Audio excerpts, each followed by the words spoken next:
Today's procurement teams have to meet a dizzying array of internal and external challenges. They must be responsive and risk resistant. They must respect and even improve the environment and be as inclusive as possible. They must serve the needs of internal buyers, global suppliers, and the bottom line. And perhaps most importantly, they must achieve all of this seamlessly and efficiently. But the foundation for procurement success, and I think its future impact, is data. And yet, using accurate data to drive decision making remains one of our greatest challenges. And so, we partnered with Sievo and Buyers Meeting Point to take a deep dive into procurement data ecosystems. In this special series, Kelly, Barner and I will explore how procurement leaders can meet their analytical requirements while also exploiting the full cross-functional value of data. Data that serves as the foundation for enabling corporate growth and competitive advantage. And so every 2 weeks between April and July 2021, Kelly and I will speak with senior level executives at Risk Methods, Basware, Supplier.io, EcoVadis and Sievo, companies at the forefront of the procurement data revolution. All of the episodes in this series, in addition to an ebook that accompanies the series and that is written by Kelly, can be found at artofprocurement.com/data series. That's artofprocurement.com/data series. In this third episode of the series, Kelly speaks to Neeraj Shah, CEO of Supplier.io. Kelly and Neeraj deep dive into the topic of supplier diversity and the role of data and analytics in driving impactful supplier diversity programs. Areas of discussion include setting up your program, addressing diversity data quality, and the metrics that should be considered. So let's go into the show, where Kelly asked Neeraj how he got involved in building solutions that address supplier diversity. Yeah, so we got into supply diversity about 19 years ago, and it was, we were led into it by one of our customers. At that time, supplier diversity was starting to get adopted by larger corporations like Ford, FCA, General Motors, and so on. And, these companies wanted to bring supply diversity more into their procurement processes, but they lacked the tools and the data to be able to do it. So one of our existing customers at that point, Caremark, helped us kind of guide us into this space to say, hey, there's a need here. Can you develop something? So we started building out kind of the first set of truly scalable tools around supply diversity, and that's what got us started. And what kind of solution were you already offering that Caremark asked you to move into supplier diversity? So CVM at that time, which is part of Supplier.io, had just started out, and at that time it was trying to offer vendor management solutions. It was trying to talk to several customers around vendor management solutions. As luck would have it, we found a greater footing and greater adoption in the supply diversity side, so we pivoted from vendor management to supply diversity. And do you have a definition that you use for supplier diversity, either one that is specific to Supplier.io or one that is sort of an industry recognized standard? Yes. So supplier diversity as a practice is, in our view, a purposeful initiative that companies adopt to include small minority, women-owned, and veteran-owned businesses in their procurement practices. And this is something that companies have recognized the value of over the past several decades, and they implement processes and implement practices that allow them to increase the use of such suppliers in their procurement. Do you work with self-certification, or do you stick with the more traditionally recognized sort of industry third-party process for certifying that suppliers are in fact diversity? We work with both, and it depends on, frankly, the type of supply diversity programs that a company might be adopting. Most customers tend to adopt the traditional, as you mentioned, certifications, third-party certifications as exist there. But if you report, for example, to the federal government and any programs that are designed around that, they do accept self-certification. So in those cases, we will help companies collect self-certifications for particularly small businesses and, variations of small businesses, because in those programs, they are accepted. So we work with customers whichever way whichever type of supply diversity program they have. What tends to be either the drive from within them that makes them come and find you and say, we want to put this program in place, can you help us? Or what tends to be sort of your value proposition when you approach a large company and say, this is why you should invest in diverse suppliers? Yeah, absolutely. So, we kind of place the 3 C's of why companies adopt supply diversity program. The first one is compliance, right? So many companies are in regulated spaces where government requirements mandate a supply diversity program. So we talked about the government, if you're a subcontractor to a government, or the federal government, then you are required to have a supply diversity subcontracting plan submitted to the government every year. And so many companies just implement because, they have to meet the requirements of their contracts with the federal government. Same is true of several state and local governments. So that's, the first C that comes is compliance. So companies will adopt for that. Second is customers, which is many large companies ask some of their larger suppliers to also report subcontracting with diverse businesses. Okay. And this is becoming more and more of a requirement with customers. And if your largest customer comes to you and says, hey, we want you to report this information to us every quarter, then you need to have a supply diversity program that not only lets you report this information, but also, have data to report and build a program that gives you the information that you need to report. And lastly, which over the past year has become very important for many companies, is the corporate social responsibility aspect of it. And that's the last C that we have. And, since many companies have used supply diversity as a way for growing the economies that they are part of. And just especially over the past 6 months, since the Black Lives Movement and over the summer and some of the events that happened this year, many companies have recognized that there are businesses that are adversely impacted and do not get an equal footing in terms of the procurement opportunities. And they have implemented supply diversity programs to change that. And is a growing trend. This has been the primary driver for many companies to implement it. And, many companies have publicly, for the first time, come and made several commitments to dramatically increase their supply diversity program. For example, Facebook, decided that they were going to spend year after year $1 billion with diverse businesses, and that's an amazing commitment. Now, when you talk about them growing their program, does that mean that they're taking existing metrics and saying we don't want 10%, we want 15%? Is that putting more people, like making a direct talent investment in supplier diversity?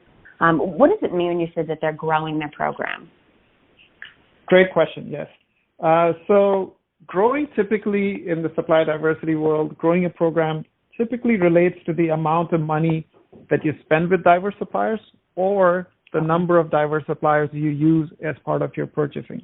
The most common metric that supply diversity programs today are evaluated on is how much, in dollar terms, how much money they spend with diverse businesses, or as percentage terms of their total procurement, how much money they spend with diverse suppliers. And growing a program typically relates to increasing both the dollar and the percentage values of of their spending with diverse suppliers. Now, it's interesting you talk about the sort of the trends of 2020. Do you think that in some ways, and you had said the Black Lives Matter movement, that's an example. Do you feel like that the visibility associated with that has in some ways almost made supplier diversity go a level above procurement, and then maybe the C-suite comes down to procurement to help execute? Or does it still tend to be a procurement-driven initiative that then hopefully has the support of the C-suite? So supply diversity has been part of most procurement organizations, especially the larger organizations that we're talking about, in some form or fashion for the past 20 years, right? It might be a small department, or it might be or it might was a larger function. What the events of 2020 have done is kind of created an awareness in the C-suite to say, what are we doing here, and do we have the visibility to drive some changes in through how we operate? And it's given a sense of urgency to the program. Sometimes supply diversity programs used to operate as silos within a procurement function, but the increased visibility has kind of made them more integrated, not just in terms of within the procurement function, but visibility at the C-level that is now actually asking for statistics. Again, going back to the Facebook example, it was the Chief Operating Officer, Sheryl Sandberg, who made the announcement of the fact that they were going to spend over $1 billion. So it's getting that level of visibility is what this has changed. Now, for companies or let's say more specifically procurement organizations that you have seen go through a digital transformation, is there a specific carve-out role that supplier diversity tends to have in transformation, or do they tend to remain two completely separate initiatives for procurement? So traditionally, they used to be separate initiatives where supply diversity used to be a function on the side that assisted procurement, as part of the procurement group, but was not integrated into the procurement in the sense that they used to assist purchasing managers as and when needed. But as part of the digital transformation that we're seeing in procurement, that's changing quite a bit, because now organizations are bringing supplier diversity data as a result of that, supplier diversity practices throughout their ecosystem of solutions and practices that they have. So if you have a contracting system, you want to see how many suppliers you have that are diverse. If you have a spend metric system, you want to see within that system itself, what's your spending with diverse suppliers, and not have to go out as part of as a separate chain. If you have a sourcing system, then you want to see how many opportunities that I'm looking at are with diverse businesses. So the change we're seeing is that what used to be a siloed function managed by a few people who used to provide statistics and data as needed has changed into an integrated process where wherever the buyer is operating today, they have the ability to access and make decisions on supply diversity based on the information that they have available in their day-to-day tools without going out to a separate supply diversity role. Now, one of the other things that in some cases might actually end up being sort of a downside of supplier diversity is there's a declaration that we're going to do this, we're going to include all these suppliers. That usually starts by ensuring there's sufficient diversity representation in the sourcing process. But it does create risk because there's a cost associated with participating in sourcing, submitting an RFP response, that kind of thing. If a company declares that they're going to make this investment, what obligation are they creating for themselves around ensuring that they're not just trying to have the right look around including diversity of suppliers and making sure that they have the ability to get hopefully all the way through the sourcing process to get some portion of the business? Excellent question. And there's one of the things when we work with companies, we often get asked is, if we were to bring in diverse suppliers, as you mentioned, am I increasing my cost? Will we be dealing with suppliers that are riskier? Will we be dealing with suppliers maybe that cannot scale as much? And what we have found is that usually none of those situations come up, right? The goal of supply diversity is not to bring on a diverse supplier just because you have a goal to hit. Where we see is the goal of supply diversity is to consciously at least invite them into the bid. And if I'm a diverse supplier, we would happily bear the cost of an RFP on our side. But from a company, we think it's just part of the normal sourcing practices. I mean, would you not want to get all the possible best suppliers that are out there? And, the responsibility for a company is to say, let me make sure that I have included suppliers that would normally be, may not have been included in this bid. As part of that, if we get a better solution, if we get a better price, if we get better value, then we'll hire the diverse supplier. There's no mandate to hire diverse suppliers just because you included them in there. And I think what we have found is, Hackett did a survey which showed that in a majority of cases, over almost 99% cases, people were happy with the diverse suppliers, and diverse suppliers either met or beat the standards that the companies had set for them. So in most cases, the role of supply diversity and role of an organization that commits to supply diversity essentially is to say, let's include them in the sourcing process. And if they meet our requirements, if they're able to scale, if they have the appropriate risk level, then we will hire them. Otherwise, we don't have to.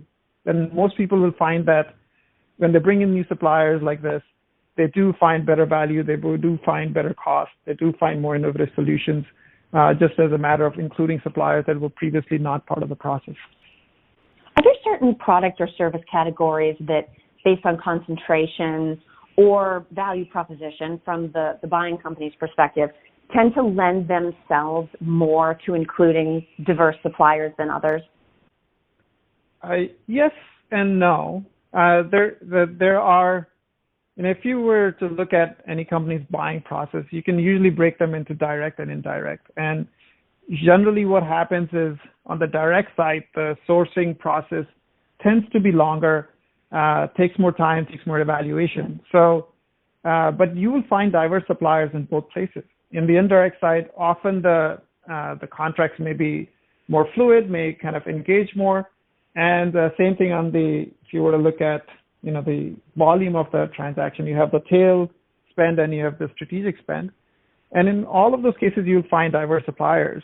The difference turns out to be that if you're looking to increase your spend very quickly, then on the direct side, that becomes a little bit of a challenge because although the contracts are larger and you have the ability to increase your spend very significantly, the sourcing process takes longer, right? So you can find diverse suppliers there as well.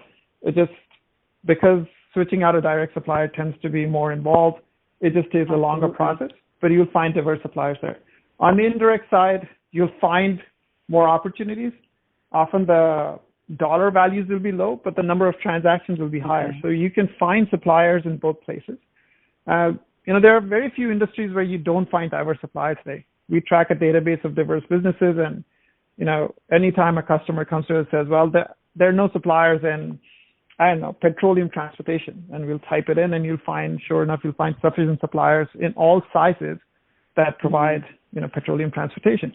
So yeah, you will find suppliers in every bucket. It's just a matter of, how the speed at which you want and the areas that you want to kind of include them in as a company.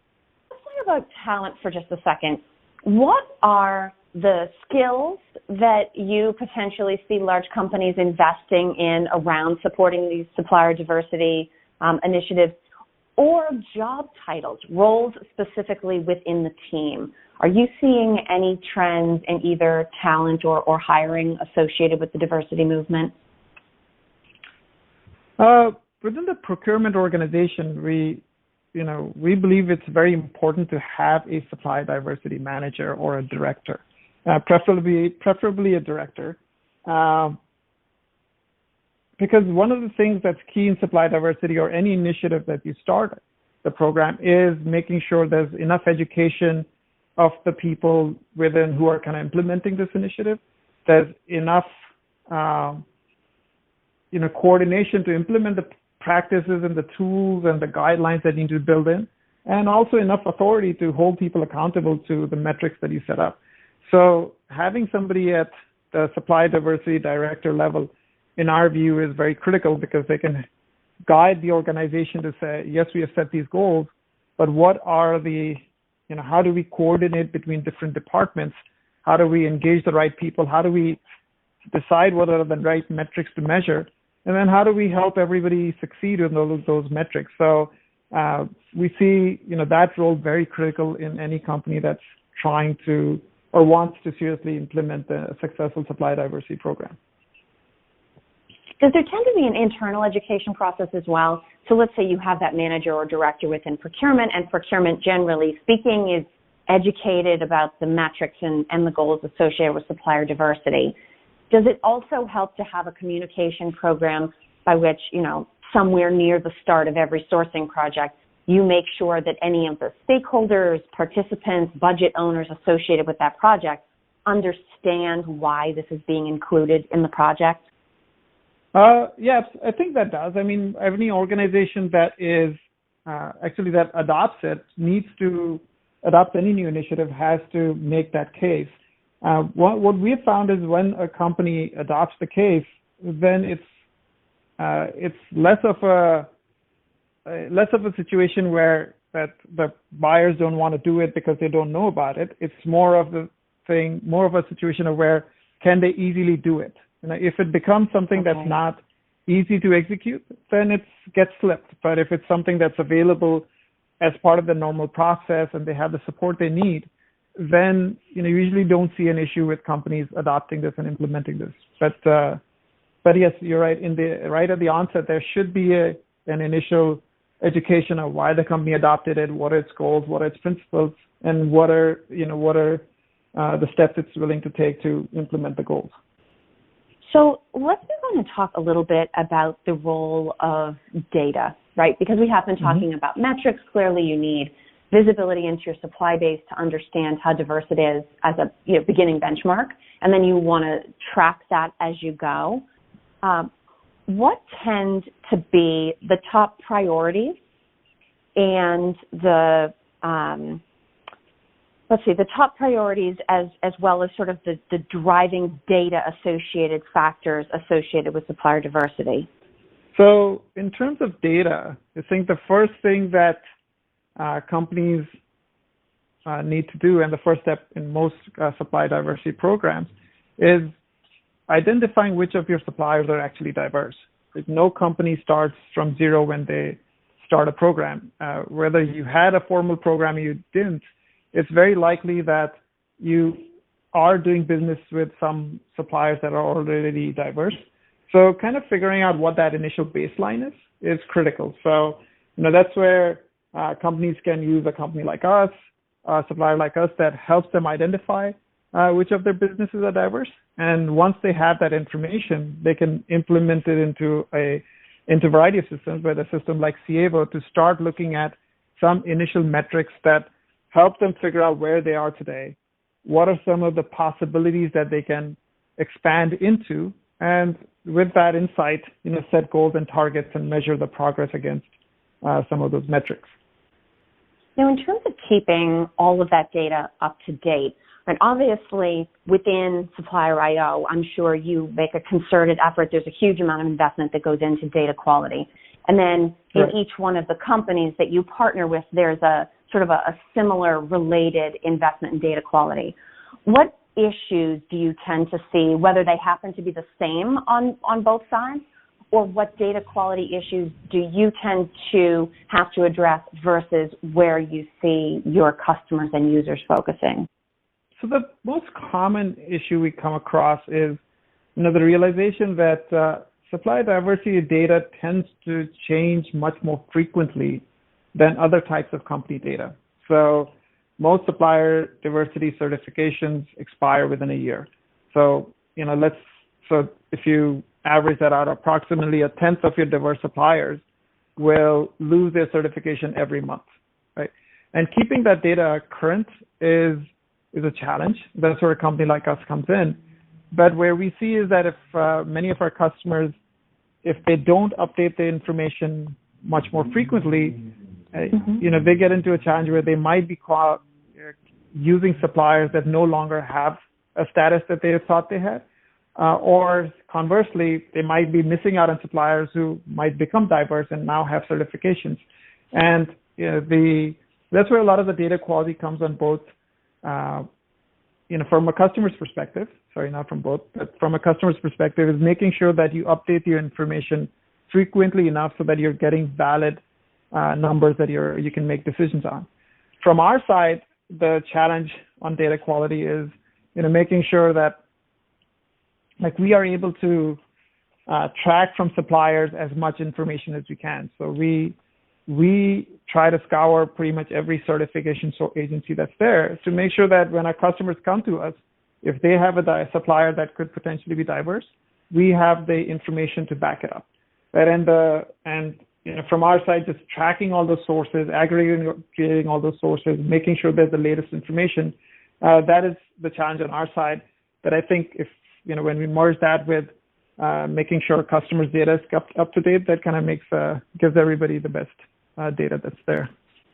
Now, how about dashboards? Is that something that you advocate companies build? Is it part of the solution that you offer? What roles from a sort of visual representation standpoint does Supplier IO play in helping keep the Supplier Diversity Initiative top of mind?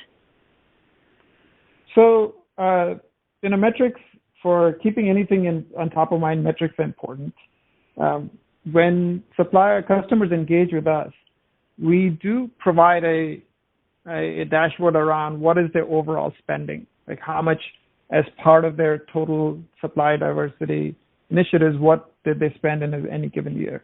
And, those are high-level metrics that we are able to provide and that quickly let a company figure out where they might be in overall diversity spending and then spending by each type of diversity category that might be there. Mm-hmm. But those are just a starting point, right? We give a summary, but those are good to kind of get an overall CEO view of what your supply diversity effort is. But we need to go beyond that, and that's where companies like Sievo come in. They take that data and create very actionable dashboards within that to say, if I'm, for example, managing indirect, then what is my supply diversity spending by each of my subcategories within indirect? Where are we meeting our standards or goals for each subcategory? Where are we not? What are some of the cases that, we might actually be able to increase opportunity with diverse businesses? So while we provide a high-level overview for customers, which is primarily offline in most cases, mm-hmm. Somebody like Sievo's dashboards provide a lot more detailed dashboards that they can incorporate in all stages of supply diversity, which make these very actionable. Now, we were talking about the fact that this year this has become so much more not only visible, but I love the fact you used the word urgent, right, in terms of how mm-hmm. the C-suite is looking at supplier diversity programs. But traditionally, I would think probably a business case had to be made. And potentially, all urgency has a way of not fading, but maybe falling off the top of the list. If there are companies that are looking at trying to get the C-suite to back either a larger or more sustained or slightly differently focused supplier diversity program, what do you tend to see as the role of data in helping procurement make that very holistic business case to the CEO, to the CFO around why supplier diversity is an important area to invest in? Excellent. This would again go back to the 3 C's we talked about of why companies put a supply diversity solution in place to begin with. So if we're looking at the current events and many companies that have looked at corporate social responsibility as a reason to adopt supply diversity, in those cases, the business case essentially is fairly easy to make because when companies adopt this, it's not in isolation. What they have done is it's come as a part of a complete diversity and inclusion initiative, of which supply diversity tends to be one part. And some of the metrics through supply diversity that we can provide is obviously how much are we making a difference in these diverse businesses? How many jobs are we creating in these communities? How much income do we support in each of these communities? Where are we spending our money? Right, and that gives a very detailed insight to the C-suite to say, yes, our initiatives do make a difference in these communities. Very often we tend to talk a lot about spending, and as a procurement, spending is spending tends to be a dirty word, right? But when we translate that spending into showing that what difference it makes at the business level, which is if you spend $10 million with a diverse business, is how many more employees are they able to hire? How many more jobs get created in that community because of it? I mean, that makes that type of data in the corporate social responsibility situation we have seen makes a sustainable impact that says, yes, this is why we're doing this.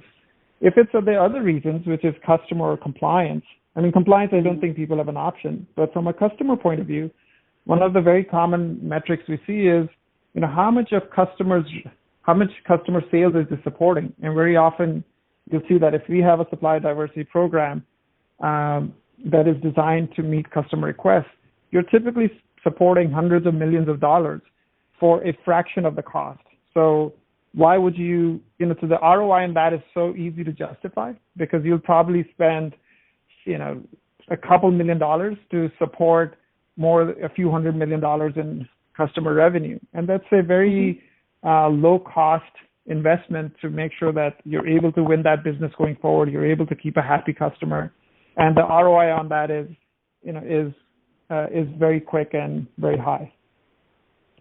And that is an interesting way to look at it too, right? Because you said with procurement, spending tends to be kind of a dirty word. We try to stay away from that. It's certainly not really among our performance metrics, but to the company as a whole, it's absolutely critical.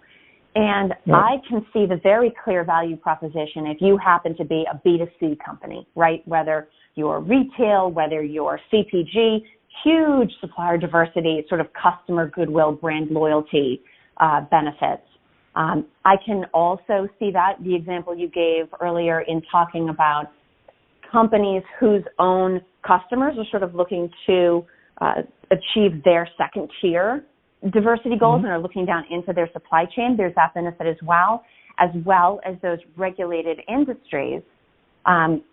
If you had to look, though, and talk about sort of the broad ROI from a sales perspective, within B2B companies that are maybe not functioning in a regulated industry, where, is there, I guess I should ask first, is there a sales ROI associated with being able to say that you have a diverse supply base? And what does that tend to look like versus what we would expect to see in B2C? So what we have seen, and this is a growing trend, I don't think it's a firmly entrenched trend yet, but what you would see is that many companies are requiring more supply diversity reporting, right? And so that second bucket of customer requests is growing. And you may not be B2C as a company yourself, but your organization, your customer might be B2C. Your customer might be a B2G government and, situation. And in those cases, if all things being equal between you and your competitor, what we found is if you have a more compelling supply diversity program, it will give you more points in engaging that. Some companies that we work with specifically ask that as part of the RFP process and as part of the contracting process.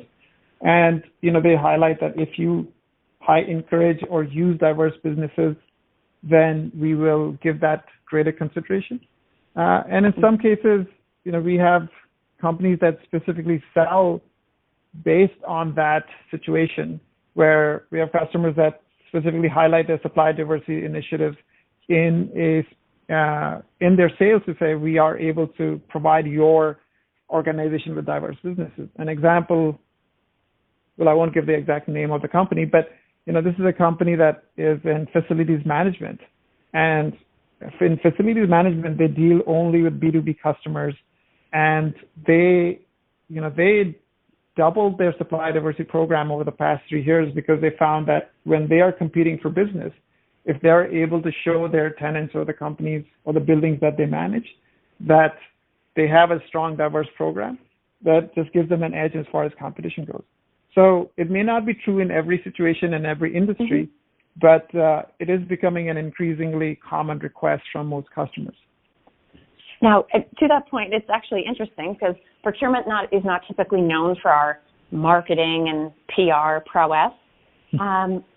So all of the work that we do and the investments that we make in increasing supplier diversity in most cases probably have a tendency to stay inside if we're not required to report them.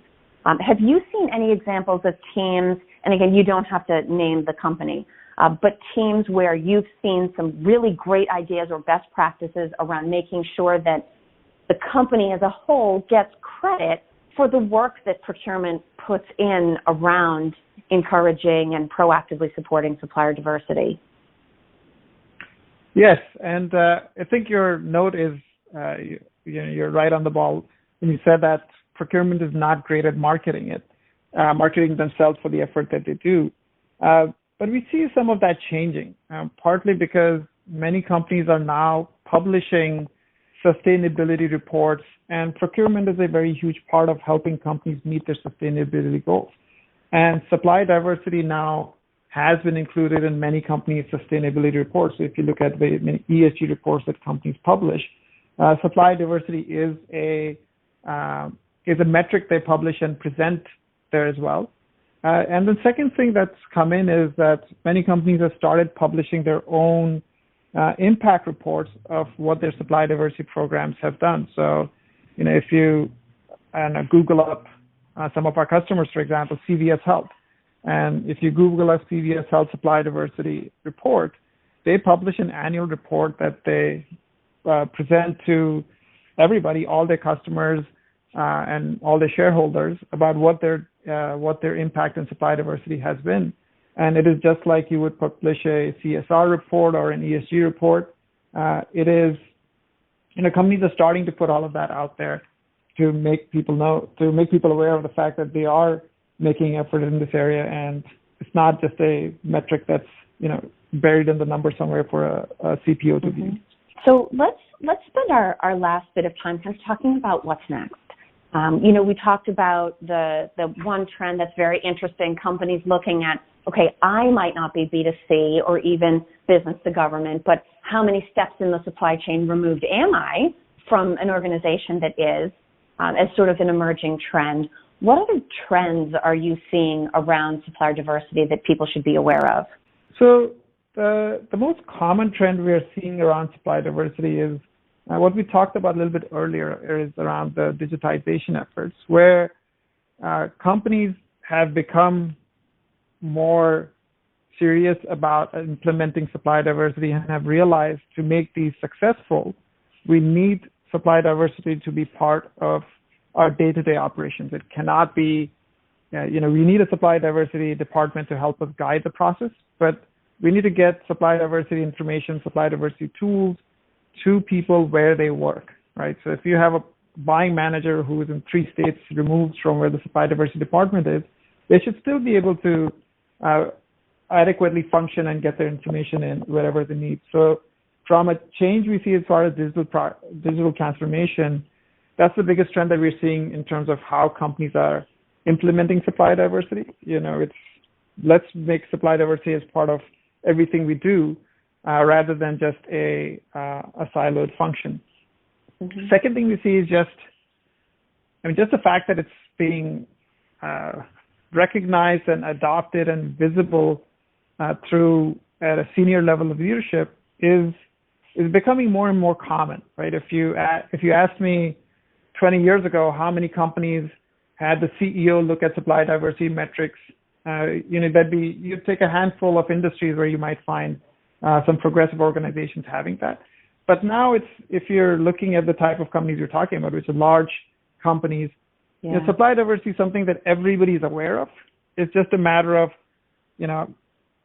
what stage of the program they have in their organization, rather than previously it used to be, well, do you even have a supply diversity program? Now it is, we have one, and how aggressively are we pushing it? So the acceptance and the adoption around supply diversity has changed, where now it's an accepted practice that we will have one, not should we have one. And this might actually be a stretch, because I know it's sort of very early in general procurement, but there's been some talk about self-guided buying, right, and distributing some of the decision-making responsibility in a controlled, reasonable sense out to non-procurement folks in the organization. Have you heard or seen anything that combines the added freedom of self-guided buying sort of with a concerted push to increase supplier diversity that puts some of that decision-making power into the hands of folks outside of procurement? Oh yeah, absolutely. In fact, many companies have found that employees are more driven to drive supply diversity when it is self-guided buying, when Interesting. instead of just a procurement team. And this is not just from our customers, but you even see like Amazon Business provides procurement services for many organizations, and they have started highlighting diverse businesses as part of their procurement tools. We have a client, Facebook, where we actually published this study of where they have a very decentralized approach of buying, which is any Facebook employee can go and buy something. And they have implemented this approach where if you want to buy something, you first search for a diverse supplier, and they have thousands of employees every month searching for diverse suppliers for the tools and services they want. So what we've seen is when people do kind of adopt self-guided buying and make the data available for the fact that diverse suppliers are there, they see greater engagement in people actually adopting diverse suppliers if they have the tools available to them. Maybe even sometimes more so than what you might get as part of a sourcing process. Now, in terms of the next 3 to 5 years, which seems like an incredibly long time to attempt to have any kind of certainty this year, but when CPOs look out over the next few years, what should they be prepared to do, to focus on, to prioritize, to add to reports? What do you see as sort of the short to medium term CPO focus in a mature or maturing supplier diversity program? Yeah, I mean, if for companies that have a very mature supply diversity program, I think they will just increase the focus that's there. But for companies that are implementing or growing a new supply diversity program, we kind of look at it as a CPO's role changes in terms of how do you first of all educate your team about what is supply diversity and how they can make a difference through supply diversity. Setting some goals around, what should the organization achieve, not just in the immediate term, because sometimes those goals can be daunting, but over the next 3 to 5 years, what is the target or path for supply diversity for the organization to mature? Providing their team tools to say, here's how you can take advantage of the data that you have available, the metrics that you have available, and the tools you have available to find diverse suppliers and include them as part of your sourcing process. Again, this is not a quota system. You don't have to give anybody projects or contracts just because they're diverse, but this is just to say, can you include them in the process? And then lastly, becoming more open about measuring the process, their progress, and reporting their progress. And you see more and more companies publicly coming and publishing out what their supply diversity metrics are, publishing publicly whatever their supply diversity commitments are. When somebody like Sephora comes and says 15% of our shelf space is going to be with diverse businesses or Black-owned businesses, you're seeing a lot of public commitments. So become aware of the fact that these metrics are now getting published to your customers, to your shareholders, and that adds a different level of visibility that the team needs to be educated about, because it creates a new level of responsibility. Mm-hmm. So those are the 5 things I think as a CPO, when you look at next 3 to 5 years of what should be implemented supply diversity, those are the 5 things I think we should, a CPO should look at. Thanks for listening to today's episode, part of our deep dive into procurement data ecosystem series in partnership with Sievo and Buyers Meeting Point. All the episodes will be available as they are published, alongside an accompanying series ebook at artofprocurement.com/data series. That's artofprocurement.com/data series.